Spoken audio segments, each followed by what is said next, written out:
Wasetemo kabisa VOJ kendo anyalo wacho ni wan kaka jo Kenya National Chamber of Commerce watemo mondo wakony johala ahinya.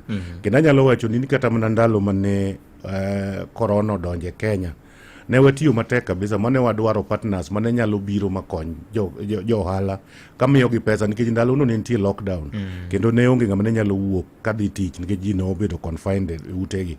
Nwa partner gi jo Mastercard kendo jo Mastercard nomiyo pesa kabisa. Pesa mang'eny kabisa, hundreds of millions mane wamiyo johala kaka soft loans mondo mi gitimago o boost gine ne ohandgi mondo gichak go yore moko manyien nikech nyalo yudo ni ndalo mane corona otimore weche mag ohala nolokore. Ne wadonje gima iluongo ni digital marketing ne yudo ka ema nokelo nyaka gik moko miyudo ni tinde ohala kata ng'ato nyalo terne chiemo e otni.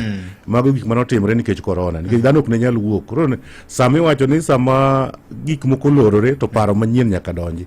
Koro paro nodonjo ni sani koro nyalo bedo kata kin gotel to kochuno ni nyaka irit ji mondo bi otendi.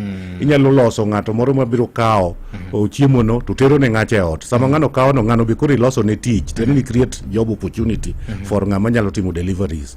Koro mago weche manobiro. Koro watemo puonjo jo ohala kaka ginyalo react to situations aina ma wantiegi. Entiende ni ka piny olokre to paro nyaka lokre. Koro tiende kata mana sani watemo nono ni to e weche sani koro wan gi chandruok mag koko e Kenya kan. Ang'o mwanyalo timo ne johala mondo ohandgi kik dok piny, ohandgi omedore. Kendo nyaka koro wabed innovative.